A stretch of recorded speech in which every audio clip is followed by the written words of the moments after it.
I need to sleep eventually, but every moment I spend sleeping is a moment I'm not driving. Hopefully. And this is one long, long drive. But it's okay because I have a good story to tell on the way. Let me tell you about how we broke into a police station.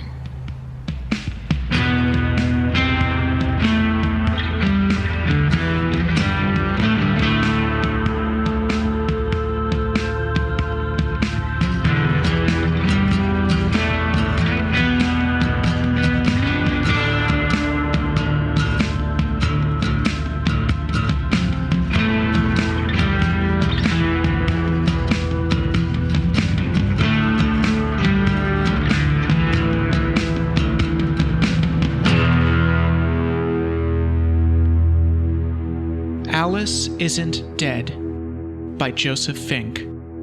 Performed by Jessica Nicole. Produced by Disparition. Part 1, Chapter 7. Let's break into a police station. Stopped for lunch in Meridian, Mississippi. Fried things, cheesy things, sweet tea. The place had all these lunch boxes, old ones with blocky cartoons and action poses. Have fun with it, the lunchboxes said. And also stuff yourself, they said. I had been on the road for hours and I was so hungry, but then I realized my mistake as the mass of it started pulling at me. Ended up having to take a long nap, but then I woke up feeling so good that suddenly the whole mistake seemed like a great idea. For one thing, I wasn't going to have to eat again for maybe even a day. If you're not looking to stop much, a meal like that is the perfect way to keep yourself going. I grabbed a quick shower, my first in, well, if I'm honest, a while, at the Motel 6 next door. I watched the water pool around my feet in the beige bathtub. Somehow I couldn't look away. I stood there for a long time, watching water run through my toes. And then I was back in a driver's seat and back on the road and back out of Mississippi.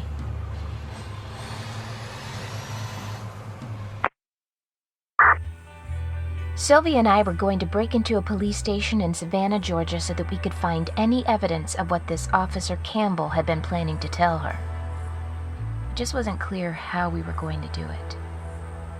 The front was a big glass window, fine, but the rest was cinder block blank. Barred windows, no back door, nothing that could be crawled through or into. It was a box with one opening, and that opening was right on the street. Even trying to case the place was hard. There were cops everywhere, hanging out, chatting, and staring at us as we tried to casually walk by. Nothing casual about the two of us, I guess, I said. Could we just run in and run out? She said. Well, there's one door. You run in, it'd be tricky to run out. We took our fourth walk down the block. An officer across the street watched us with open suspicion. After what happened in Kansas, I could feel my heart pound just looking at his uniform, at the contempt on his face. Not the front then, I said. All right, you stay here. I'm going to walk down that alley. Meet me on the other side. At the end of the alley was a dumpster. Well, fuck it then. I climbed up on it, and from there I got on the roof. I crawled, body prone, so that I wouldn't be seen and they wouldn't hear footsteps below. Along the top of the building were skylights. I crawled to the edge of one. I was above a desk that needed decluttering and a floor that needed mopping. I inched my way back, hopped off as casually as someone can hop from roof to dumpster to ground, and I met back with Sylvia. Okay, so here's what, Sylvia, I said. I'm gonna need you to make a distraction. What kind of distraction? That I don't know, but I need to do something very stupid and very loud, so I need you to do something stupider and louder than me. She grinned. I know just the thing. Oh man, don't tell me. I'd have to try to stop you. Just do it. The average flag size in Texas is so much bigger than anywhere else. Yeah, I know the usual joke, but really, what is it about Texas that makes them want their flags so big? American flags the size of minivans, the size of small houses, waving from car dealerships and libraries. There is something to be said, obviously, about insecurity. The wisdom is that the most performatively loud person at the party is the most insecure. And Texas is nothing if not performatively loud.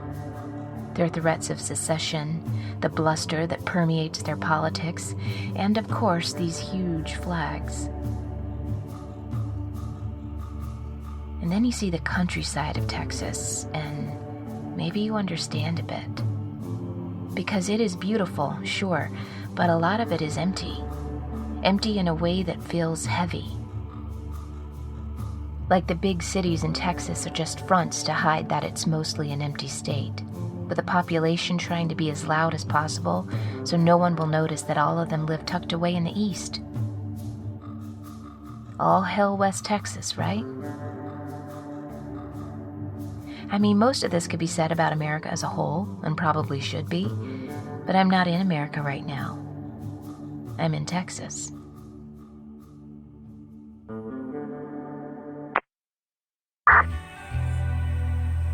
I got back on the roof and I waited.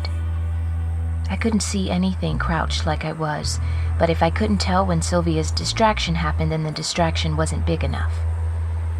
I waited, and I knew that something had gone wrong and she had been caught, and I had aided and abetted her into this nonsense. And then the distraction came, and it was big enough. Here's what she had done. She had gone a few blocks, broke into a car, hot-wired it, pointed it at the glass front of the station, gave it a rev, and rolled out. It wasn't going fast enough to hurt anyone. It didn't do much more than make a loud noise as it took out the glass, but not something that you could stop either. Some of them ran after her, but she had planned out a route that got her into hiding before they could even turn the corner. She'd been on the road by herself a long time, and a kid in a place this dangerous, the one thing they know more than any other thing is how not to be noticed. When the car came through, everyone ran to it.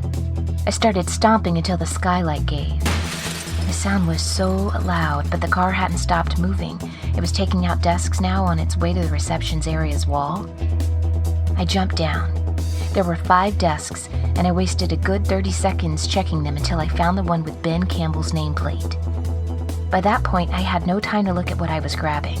I took every scrap of paper I could find on top of and inside of his desk, and I threw it into my bag. It was time to get out of there. You can probably see the problem here, but in the heat of the moment, I had missed it. I'm not a professional at this. I wonder if I'm a professional at anything. Of course, there wasn't a way back up to the skylight. Easier down than up. I was standing in the back of a building with only one exit, and every cop in shouting distance was gathering at that exit looking at the goddamn car that had gone through it. I was trapped. Wow, those cactuses. No, cacti, right? Why do we insist on using Latin plurals for some words?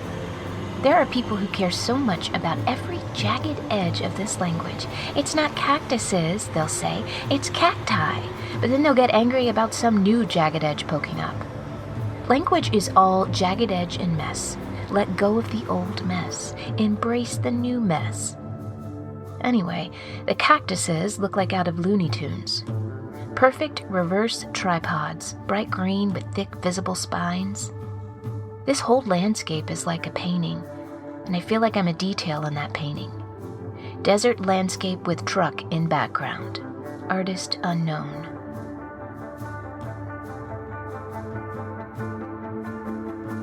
Oh, that was a turnoff for Sedona. Maybe I should go there, buy some crystals, find a vortex, relax. Maybe I should just get some coffee from a vending machine at a gas station.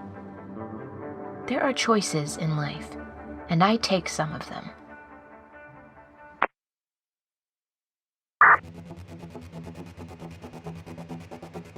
It had been maybe less than a minute. Attention was still entirely on the crash, but there were seconds maybe before someone turned and saw me standing there. I thought for a moment of hiding, waiting until everyone went away for the night. But first of all, it didn't seem likely that that was a thing that happened at a police station. I mean, probably they had a night shift. And even if they didn't, there was no way they were just going to leave a building unattended that was missing its entire front wall. Every second I stayed, the probability of my getting caught ticked toward 1. I tried jumping, but the skylight was way too high for that and still rimmed with broken glass. I looked around for... What? What did I think I would find? I looked around for a miracle, I guess. But there wasn't a miracle. There was only me and whatever I would choose to do next. So I clambered up on Officer Campbell's desk, and I turned, and without giving myself time to think better of it, I hurled myself from the desk up at the skylight, sucking in my stomach in some half-assed attempt to keep from getting bled out on the glass. My hand slapped onto the roof, and my chest slammed into the edge, and that did some bad things, but there wasn't much glass where I hit, so I avoided getting completely skewered. Even with the excitement of the car, there was no way they weren't going to notice a woman jumping off of a desk and half landing up through a skylight.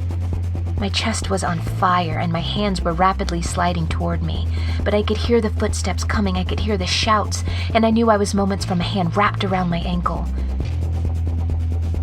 I thought about that parking lot in Kansas. I thought about an arm on my throat. And through the numbness of shock, I pulled myself all the way up to the skylight and off the roof and onto the ground with a brief awkward stop on the dumpster that didn't so much slow my fall as roll my ankle. And so, bleeding and limping, I tore as fast as I could away from the station. They were rounding the corner from the front, 5 of them running after me. And that's when Sylvia, bless her, ran behind them shouting, "Hey assholes, how's your front window?" as she sprinted in the opposite direction. That took care of 3 of them. I honestly don't know how I lost the other 2. I never looked back. I ran until the world went dark at the edges, until I could hear the hollow of my breath. It must have been a memorable sight in quaint old town Savannah, blood dripping from my chest, big, ragged gasps. But I made it back to the truck and sat in it, trying to figure out if I had gotten away and hoping that Sylvia would come along soon. She did about 10 minutes later, flying in through the door with a, "Hey, so start driving."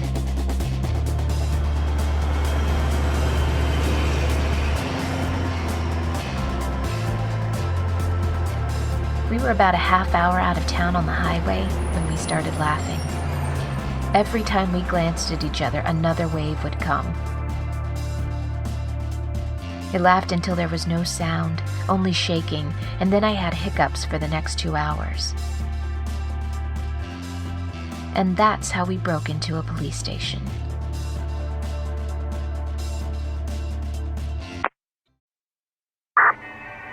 We stopped in a parking lot off 95 and went through what I had taken. There was a lot of crap on his desk. Reports, department memos, printed out emails.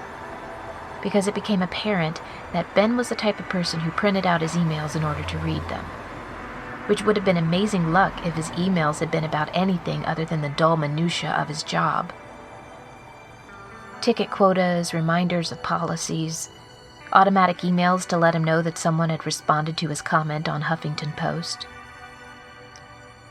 "Wait," said Sylvia, after nearly an hour of tedious reading in which I learned a lot about Ben's opinions on Star Trek canon.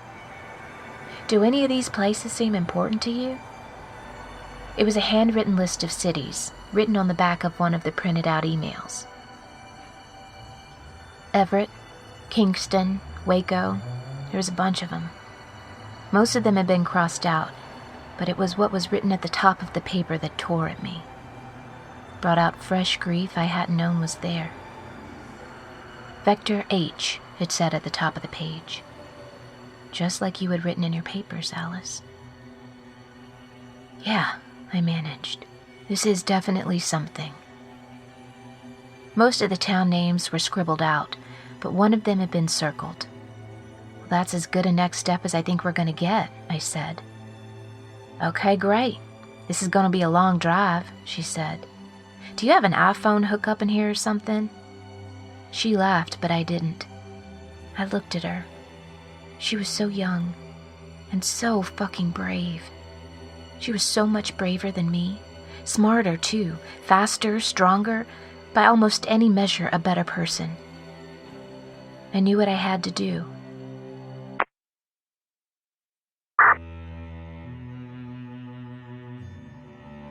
Well, you can kick me out if you want, she said. Be a dick after everything, but I'll just find another way to get there. And I knew she would. I had never met anyone so dedicated and brave. It made me wonder what I am. It's silly what we're doing, Sylvia, I said. Maybe even it's wrong. But you and I, we can't not do it, right? She nodded, jaw set. Right, I said. We would be out here no matter what, even though whatever is waiting in that town, it's not a good thing. Maybe it's the kind of thing a person doesn't come back from. And, Sylvia, I am a foolish, foolish person. Because I'm going to go. No matter what, I am going to that place. But you are not a fool, Sylvia. Whatever it is we're working against, they should be very afraid of you. Because I think you're our best shot at stopping it. Of course you won't stop anything if you get killed poking around some town that may or may not have the answers. But that doesn't have to happen, because no matter what, I'm going to go there. Whether you go or stay, it is too late for me. I need you to be smarter than me. I need you to lay low and keep trying to hear what you can hear, and I need you to grow and get even smarter and more powerful than you are now. Let me be the fool.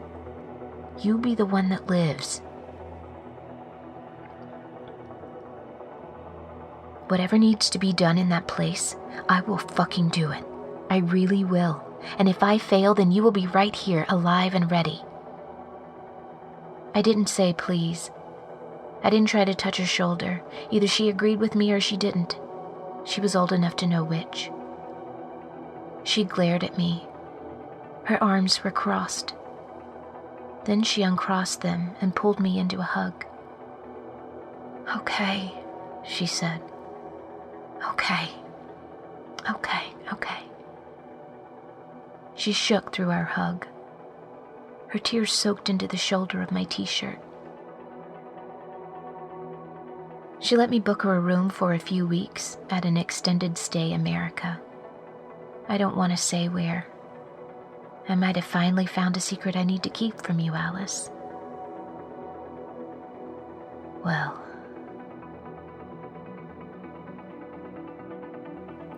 Crossed into California north of Lake Havasu, the Inland Empire, land that would hardly be populated if it weren't for the tempting light of LA just over the San Gabriel Mountains, a daily commute for those who want a house more than they want the hours of their day. Land that would be uninhabitable if it weren't for the water brought in by canal, portioned out to farmers, who then sell their portions to the thirsty cities, making them nothing but water farmers. Foreclosures and cabbage and Vaughn supermarkets. The Inland Empire. Past a town called Needles. Get on 15 at Barstow, and then 2,400 miles from Savannah, I pull into the town that was circled on Officer Campbell's list. Victorville, California. What is hidden here? Or what is hiding? I suppose I'm about to find out.